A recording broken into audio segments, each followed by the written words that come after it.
Bonjour.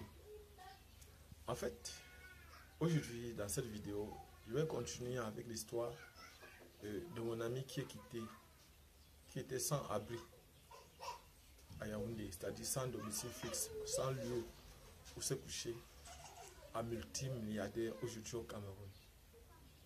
Mon ami n'est jamais sorti du pays, donc cela n'est jamais sorti du Cameroun. Il a toujours été au Cameroun depuis sa naissance. Et j'ai commencé cette histoire-là. Il y a déjà deux parties qui sont sur notre chaîne YouTube. Donc pour ceux qui n'étaient pas là, allez regarder la vidéo, allez voir, allez écouter. Cela peut vous inspirer, ça peut vous aider. Je vous raconte cette histoire beaucoup plus pour que elle soit une source d'inspiration, motivation, et que vous puissiez comprendre que personne ne peut vous faire du mal si vous ne voulez pas qu'elle vous fasse du mal. C'est-à-dire la plupart du temps, tout ce qui est fait, tout ce qui vous est fait, peut participer à la construction de votre bonheur. Tout dépend de l'endroit où vous voyez le prisme. C'est-à-dire que comment vous voyez, par exemple, comment vous voyez la vie, comment vous la concevez. Tout dépend de ça. Je vous ai raconté l'histoire de mon ami. Au plan affectif, il faut que je vous raconte un peu comment ça s'est passé, comment ça s'est déroulé. Et c'est là où vous allez comprendre peut-être que, en fait, en ce qui concerne les relations humaines, les relations amicales, les relations amoureuses, franchement, cela peut être important et indispensable, important et indispensable pour votre succès ou pour votre réussite. Donc, si vous voulez être inspiré, si vous pouvez, ça peut vous aider. Cette histoire peut vous aider, peut vous inspirer, ce serait franchement une très bonne chose pour moi. Donc, au plan affectif, je vais vous raconter l'histoire de mon ami. Donc, son premier amour, je me souviens bien, on faisait la classe de seconde. On faisait la classe de seconde, lui était en seconde A. Je vous ai d'abord dit qu'il a fait la seconde A avant de faire la seconde C bien après. Et quand il était en seconde C avec moi, il y avait une fille de 5e. Vous avez dit qu'il y avait une fille de 5e. C'est une jeune fille et mon ami était épris d'elle.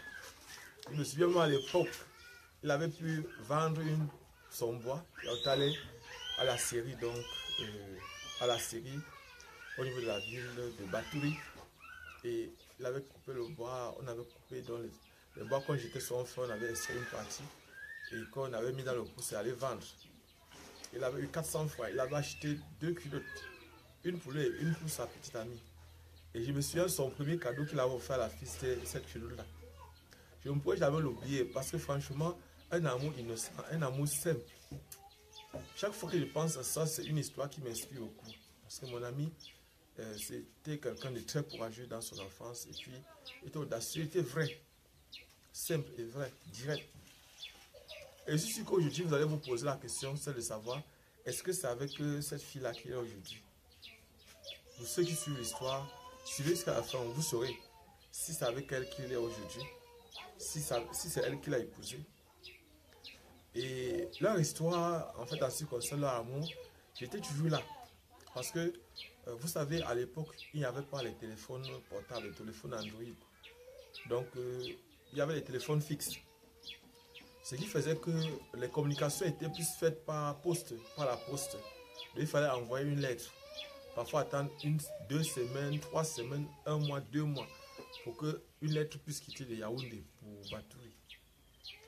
Et vous voyez, ce n'était pas franchement quelque chose de tellement difficile au plan affectif parce que c'était souvent pendant les vacances seulement qu'il pouvait venir rendre visite à sa famille. Ce n'était pas facile pour lui parce que le transport était cher, c'était coûteux. Et pour quitter de Batouri pour Yaoundé, il fallait faire une journée entière. Parce que quittant de Bertois pour Yaoundé, la route n'était pas bitumée. Et à un moment donné, quittant même de Ayos jusqu'à Bertois, jusqu'à Batouri, la route n'était pas bitumée. Donc on avait une route en terre battue. Ce qui fait que ce n'était pas facile, la poussière, il fallait absorber. Et à ce moment-là, il y avait les accidents. Chaque semaine, il y avait au moins ces 10 morts sur ces routes-là. Donc vous voyez, il y avait la peur de voyager, il y avait aussi le fait que ça demandait de dépenser aussi énormément d'argent. Donc mon ami était là, chaque fois il communiquait avec la fille était à Batouri pendant que lui était à Yaoundé pour ses études. Et vous voyez, le fait d'être dans des villes différentes, parfois, ça peut être source, ça peut augmenter le degré d'amour, mais ça peut aussi être une source de frustration parce que constamment, les amis ou d'autres filles vont venir dire à mon ami que là où tu vois, tu es sûr qu'elle est sérieuse avec toi, tu es sûr qu'elle ne te trompe pas, tu es sûr qu'elle est véritablement avec toi. Et c'est la même chose qu'on va aussi dire à la fille ici, que tu es sûr qu'il n'est pas avec notre fille là-bas, tu es sûr qu'il est vraiment seul. Est-ce que tu ne penses pas qu'il y a une autre fille que ton ami a pris là-bas? Tu vois, si par exemple il fait 2 semaines ça écrit, c'est un autre problème. Donc voilà comment par exemple eux ils vivaient leur amour. Mais quand ils étaient là, ils pouvaient dialoguer et le garçon parfois partait fendre le bois même pour donner à sa belle-mère. Et franchement, moi c'était quelque chose, le garçon, ce gars-là, franchement, c'était quelqu'un, lorsqu'il était petit, c'était franchement quelqu'un de très courageux et puis d'audacieux. Vous voyez par exemple le fait seulement d'aller couper le bois. Parfois il partait en forêt, parfois il partait là, prendre les bois qu'on jette au feu. Et c'était franchement quelque chose d'admirable. Il a fait constamment, fait constamment, fait constamment. Bon, je vais raconter les grandes lignes de l'histoire parce que je ne vais pas entrer tellement dans les détails. Si je dois entrer dans les détails pour me dire comment ils s'embrassaient, comment ils faisaient les choses, comment ils se retrouvaient. Parce que je vous ai dit que ils se sont rencontrés quand la fille faisait 5e et le garçon faisait 2e. Et c'est mon ami, c'était mon ami. Et la relation a continué jusqu'à ce que la fille arrive en classe de 3e. Je me souviens, c'est moi qui travaille. Je travaillais quand la fille était en 3e. Nous, le garçon était en terminale, si je ne me trompe pas, lui, il était en terminale. Et moi, j'étais en première. Et donc, comme ça que quand elle a eu le baccalauréat, la fille a monté en 2e. Et c'est là où les deux sont séparés de ville. Et je ne veux pas vous cacher, chaque fois, c'était les lettres qui les permettaient de communiquer. Ils communiquaient constamment, ils parlaient, ils dialoguaient. Même, il faut savoir une chose, c'est que mon ami, c'était un gars qui se battait dans la même ville. En classe de 3e, qu'on a réussi pour aller en classe de 2e, bon, on avait commencé un business ensemble. La vente des documents scolaires. C'est-à-dire, comme il y avait on vendait les documents les documents usagés, on achetait, on revendait les documents usagés de l'école primaire et des lycées et collèges. Et c'est donc comme ça que lui va nous décrocher des contrats avec les sœurs. Et je vais vous raconter l'histoire de ces contrats parce que vous pouvez comprendre que en fait, il travaillait pour être un grand dans le monde, dans ce monde. Pourquoi? Parce que nous vendions simplement nos documents et moi, mon grand frère m'avait initié. Mon grand frère, c'est mon cousin. Il m'avait initié dans la vente des documents et j'avais commencé. Lorsque je vais vous raconter mon histoire, je vais vous raconter toute la jeunesse de ça. Mais aujourd'hui, c'est l'histoire de mon ami que je raconte. Donc, il nous avait initié dans la vente des documents. Et c'est donc comme ça que nous vendions souvent les documents. Et c'est mon ami qui devait donc aller négocier. Il partait donc négocier avec les sœurs de l'église catholique, dont les sœurs de Saint-Jean, qui dirigeaient un collège, le collège Barry, au niveau de Batouri. Et c'est lui qui partait donc négocier pour la vente des documents. Il y avait donc certains documents, le français en Afrique, 4e, 3e. Donc c'est un document qu'au niveau de Yaoundé, on pouvait vendre ça à 300 francs, 500 francs au maximum. C'était hors programme. Ce que nous on faisait, c'est quoi? On partait à Yaoundé, on achetait ces documents à 500 francs maximum. On pouvait acheter même 50. Quand on revenait vendre le document à 4000 francs l'unité. Donc on avait 3500 francs par document. Vous voyez simplement, si tu vends, donc ça dit, si on avait 100 documents comme ça, on pouvait se retrouver facilement. Les 100 documents pouvaient être achetés au maximum. Vous voyez, 500 francs, ça fait 50 000. Avec les frais de transport, 75 000 si on suppose. Et au bas mot, on pourrait vendre ça à 400 000 francs.